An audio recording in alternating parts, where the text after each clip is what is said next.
How's it going, garden people? Welcome to the Hidden Gardens. If you're returning, thanks for coming back.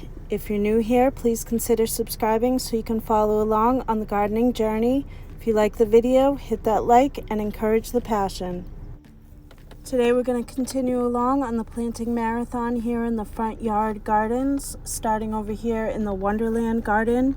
The last time we were able to get all the silver mound artemisia all moved around and the grass is in.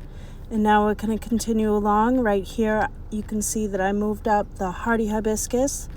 That was just a little bit too close to the other ones. Moved it up just a tad.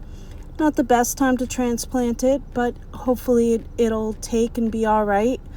The plant next to it, the ballet slippers hibiscus, did do fine. I moved that around a couple of times when it wasn't the ideal time, and something I definitely like to keep in mind and tell you all, if it's your time that you've got to do things in your garden, then it's your time, and it's not always going to be the right time for the plants, but we're going to push on through, and hopefully what will make it, and what doesn't, then maybe that just gives us a little bit more opportunity to do something a little bit different. And as you can see, the silver mound artemisia is kind of coming in a little bit underneath. I should cut it back. I probably still will here in a little bit. We'll see how things go, but I think it's gonna pull through and fare just fine. As you can see, everything's watered in and situated that we got in the ground in the last video. This Castle Spire blue holly's in and doing well, so we'll protect those throughout the winter. And just a note about this baby blue spruce, it's gonna get to about 10 feet wide or so, give or take, over a good period of time. So eventually it will eat these plants that are surrounding it. But for now, so we don't have a bunch of blank space, we're definitely gonna try and fill in a little bit around the blue spruce, at least with smaller perennials, such as the Gora that's here. And also a note about the Gora, I did transplant some of these and they're not faring the move rather well. They're tap roots, so that's kind of to be expected. I do see a little bit of signs of life, so we'll see what happens. But the plants that I did plant, like the Belize White, the fresh plants, not the ones transplanted, but the fresh plants planted, do seem to be doing well so far. So that's a win there. We're going to work over in this area. We're going to add the Japanese holly as well as this red October grass, another Castle Spire blue holly, as well as the Castle Rouge, the pollinator for the blue hollies. And I do have the cages, so we are going to protect them. If you're returning, you know the situation with the bunnies. So I do have the cages to protect those throughout the winter. We're also going to move the blue boa agastache, or agastache, however you pronounce it, out to the front. This agastache right here, and pretty much just move around what needs to be and plant what I can.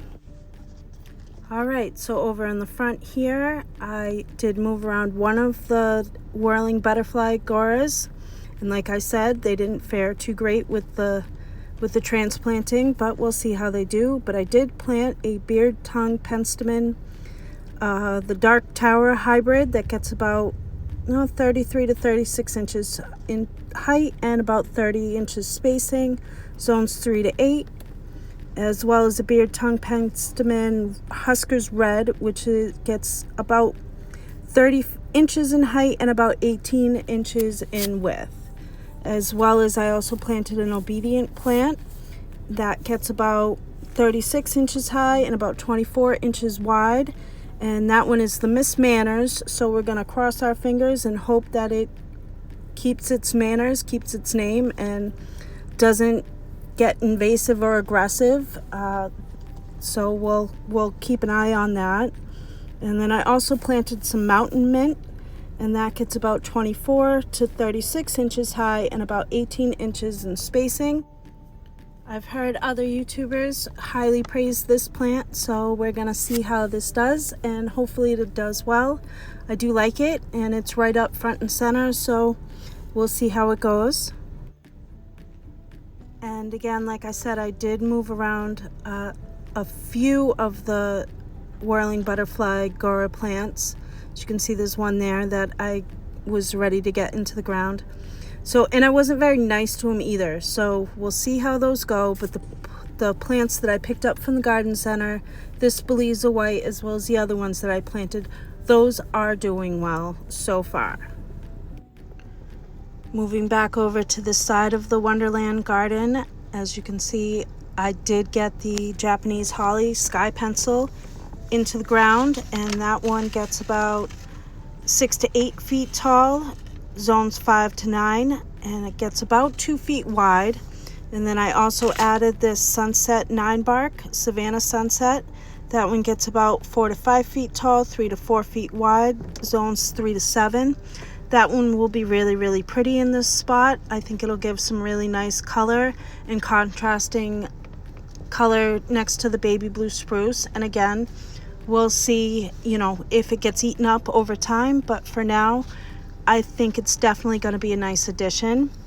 We're also adding the red October grass, and that gets about 4 to 6 feet tall and about 2 to 3 feet wide, and that mirrors across the way as the red October grass that I planted on the other side as well. I'm putting the scientific names up on the screen where I can, but that grass is about zone 4 to 9, and we're also going to get in another blue holly, the Castle Spire, which that is a zone 5 to 7 and gets about 6 to 10 feet tall, 3 to 4 feet wide, as well as the Castle Rouge that I'll be doing next, and that'll be same zones 5 to 7, and that one gets about 5 to 8 feet tall and 4 to 5 feet wide, so a little bit wider, a little bit shorter than the Castle Spire plant. So this pollinator plant, there is another one, Castle Wall, but this pollinator plant is supposed to get some really good fall coloring, which should be really pretty and will mirror the way along with the red October grass across the way from here. And as winter approaches, I'll definitely be able to see the evergreen structures that are going along in the garden, and as over time, hopefully they'll grow in just enough to just give me a little bit of a nice loose wall of privacy out here in the front yard, where it's should be a short, nice privacy type of situation that I've created a little bit of a living wall that we can hope for. All gardeners have their favorite tools, and this shovel is definitely one of my favorite tools. It's a shorter type of shovel, and I'm a short person, so that definitely helps. I'm about 5 foot, so this shovel does work well for me. And as always, I put in the Biotone starter fertilizer. I usually try to get it in the hole. At times I'll forget and put it on after the fact, and hope for the best that it gets down under there. But usually the Biotone starter fertilizer does help to grow the roots a little bit and concentrate on root growth, although compost and improving your soil is usually the best route to go for any garden, to really help the plants grow and do their best and live their best lives. And as fall approaches, I will be top dressing everything with a good layer of compost around this whole front garden entryway once I've planted the plants that need to be planted and kind of buttoned up the garden for the fall season. Okay, so the red October grass is in, the Castle Rouge is in, Castle Spire, as well as the Ninebark and the Japanese holly. Move that Gora right there. That one's, well, like I said, we'll see how things look. I'll do a September tour at some point here soon, and we'll take a closer look and see how things are looking for the Gora and all the rest of the plants that I'm planting. Now that I've planted up on the outer rims, it was time to start moving inward into the beds, and as you can see, I'm adjusting the stones that surround the beds, and like I said in the last video, that'll be more of a winter project to really kind of shore those up and kind of get them straight. But for now, I just wanted to make sure that I've got them mostly where they're supposed to be, aligned, and somehow they got unaligned with the walkway of the house and the front door and such. So I've adjusted that, and I'm also transplanting over this spike speedwell, and then I'm going to take the blue boa agastache and plant that right behind it. So I'm just adjusting things just a tad.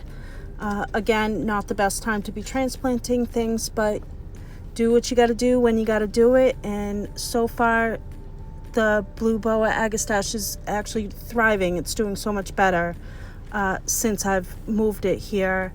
And the spike speedwell is hanging on. It's not too pleased with me, but it's still there and it's still alive. So either way, we're good to go. And hopefully next year things will look even better as the spring season comes on and things really kind of fill in over here. Though I have to say that the blue boa agastache is definitely happier to be moved up in this position compared to behind the hibiscus. I don't think it was getting enough sun in the back, so up in the front here where I can kind of keep an eye on it, especially with the watering, particularly where we've been so dry. In my zone 7 garden here, we've had drought conditions throughout the whole Cape area. So while the rest of Mass is getting a bunch of water, we end up being dry, or while they're dry up there, we get a lot of rain. I'm not sure how that happens, but we're like our own little block of island over here.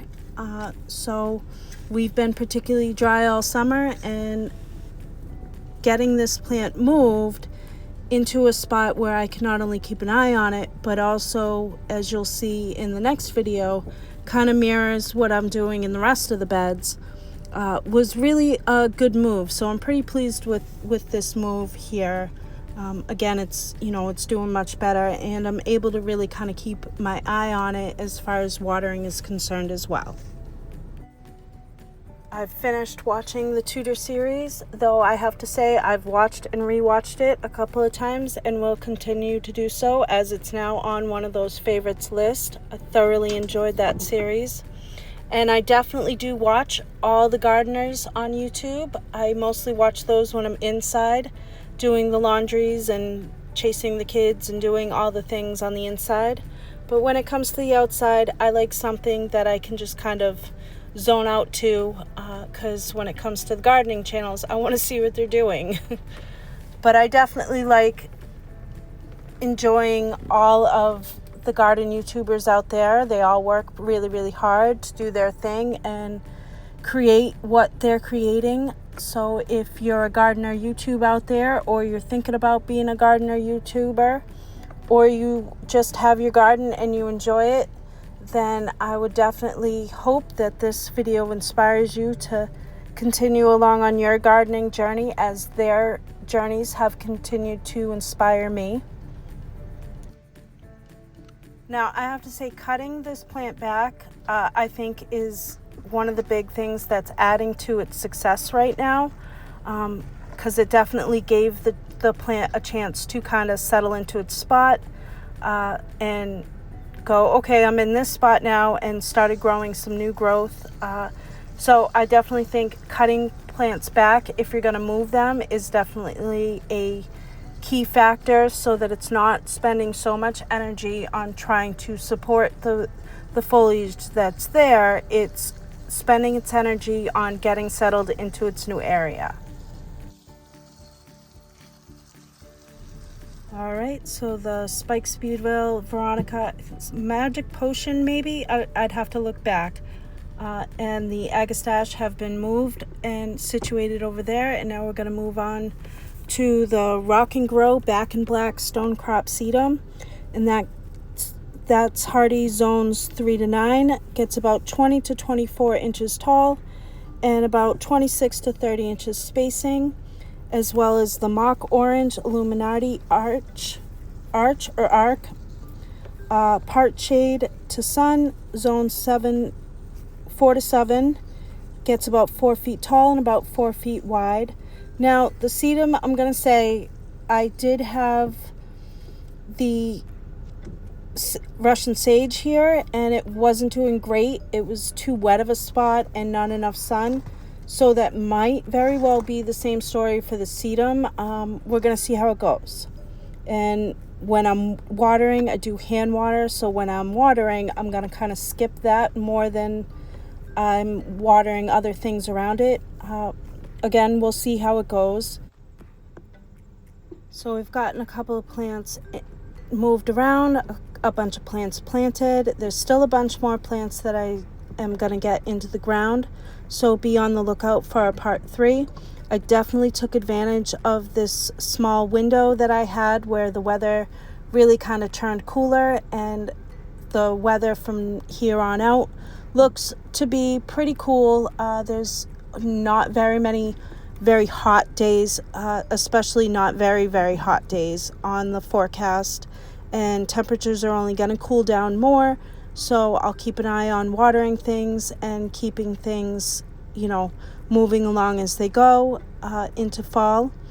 So for now, I hope that this video has inspired you to continue along on your gardening journey, whatever that looks like for you. And thank you for coming along on mine.